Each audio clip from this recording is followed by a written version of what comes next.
The P-40, a single-engine, single-seat, all-metal fighter and ground attack aircraft, was the brainchild of American aircraft designer Donovan Berlin. First flown in 1938, this aircraft, with its distinctive shark's mouth nose art, quickly became an icon. The development of the P-40 began with the Curtiss P-36 Hawk, which had shown promise but lacked in performance. It was Donovan Berlin who took the airframe of the P-36, made modifications, and added an inline Allison V1710 engine to it, effectively creating the P-40. The design of the P-40 was straightforward and robust. Known for its ruggedness and reliability, the P-40's greatest strength was perhaps its ability to withstand considerable battle damage. It had a good dive speed and was very stable, excellent features for a ground attack aircraft. In operational terms, the P-40 truly saw action on a global scale, spanning several different theaters during the Second World War. The Royal Air Force's Desert Air Force operated the P-40 in the heat of the North African desert. Here, the P-40's ruggedness proved invaluable, dealing with the harsh, sandy conditions and demonstrating a solid performance against Axis forces. The aircraft was involved in major battles such as El Alamein, providing air cover and supporting ground operations. The Soviet Union received a large number of P-40s via the Lend-Lease program. They played a significant role during the desperate defensive actions of 1941 and 1942, helping to stem the German advance.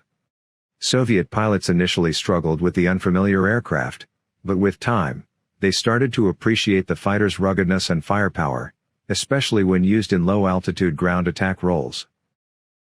Perhaps one of the most famous P-40 engagements was in the Pacific Theater with the American Volunteer Group, also known as the Flying Tigers.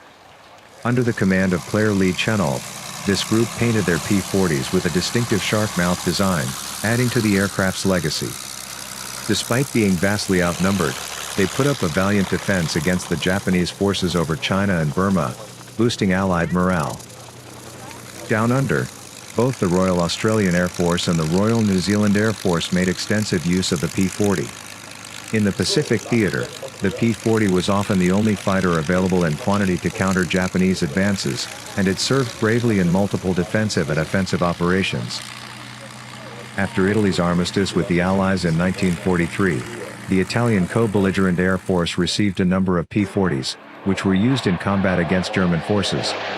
These aircraft, once again, demonstrated their adaptability and usefulness in different scenarios. The P-40 also saw service in the frigid conditions of Alaska. During the Aleutian Islands campaign, P-40s engaged Japanese forces, their pilots often having to battle tough weather conditions as well as enemy fighters. From the searing heat of the desert, the vast cold of Eastern Front, to the tropical Pacific and even the Italian peninsula, the P-40 earned a reputation for being a reliable workhorse. Despite its shortcomings in high-altitude performance and speed against some contemporary fighters, it proved that with the right tactics and brave pilots, it was an aircraft that could truly make a difference. Over the years, the P-40 saw many modifications. The P-40C, for instance, added self-sealing fuel tanks and armor. The P-40E introduced 6.50 caliber wing-mounted machine guns. The P-40N, the last mass-produced variant, was lighter, had an improved range, and could carry a heavier bomb load. While the P-40 may not have been the fastest or the most advanced fighter of its time, its robustness, adaptability, and sheer presence in every theater of the war made it a vital part of the Allied war effort. In total, Curtiss produced over 13,700 P-40s before production ended in 1944, making it the third most produced American fighter of World War II.